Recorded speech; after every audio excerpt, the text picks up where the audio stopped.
नीट paper फुटी प्रकरणात एक मोठी अपडेट। मनोज शिरुरेच्या लातूरच्या फ्लॅटवर विशेष क्लासेस भरायचे असं समोर आलंय। प्रल्हाद कुलकर्णी शिरुरेच्या घरात क्लास घ्यायचा असंही सूत्रांकडून कळतंय। मोटेगावकर क्लासची प्लॅटिनम गोल्ड बॅच ही विशेष होती, तर प्लॅटिनम आणि गोल्ड बॅचसाठी विद्यार्थ्यांकडून भरमसाठ फी आकारली जायची। कुलकर्णी मोटेगावकर शिरुरे हे नेक्ससबाबत सीबीआय कडून तपास सुरू झाला आहे।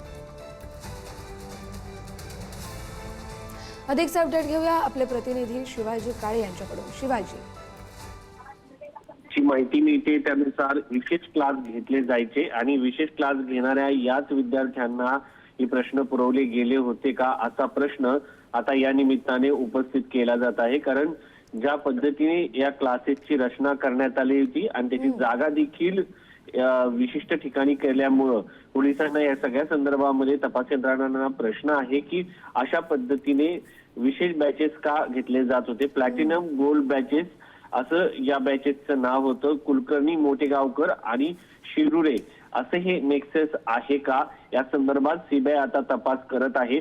आरोपी डॉक्टर मनोज शिरुरेच्या लातूरच्या फ्लॅटवरती अशा पद्धतीने हे वेगळे क्लासेस घेतले जात होते आणि या क्लासेसचं कारण नक्की काय? कारण शिक्षकांसमोर सर्व विद्यार्थी समान असतात, सर्व विद्यार्थ्यांना शिक्षक ज्ञानदानाचं काम करत असतो। मात्र या ठिकाणी ज्ञानदानापेक्षा लोकांकडनं पैसे उकळायचं काम सुरू होतं का आणि याच्यामधूनच ही गोल्डन बॅच तयार झाली का?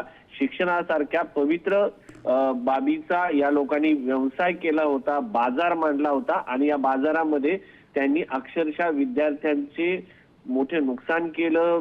देशभरातील विद्यार्थ्यांचे ज्याच्यासाठी विद्यार्थी रात्रंदिवस जागतात ते विद्यार्थ्यांचे पेपर फोडले असे एकंदरीत या सगळ्या गोष्टींमधून समोर येताना पाहायला मिळते। आता हे सगळे आरोप आहेत, भविष्यामध्ये या कायद्याच्या कसोटीवरती सीबीआयला कोर्टामध्ये सिद्ध करणं गरजेचं आहे आणि याचा तपास आता कोर्टाच्या आदेशानंतर सीबीआय करताना पाहायला मिळते। बरं, धन्यवाद शिवाजी तुम्ही दिलेल्या माहितीसाठी।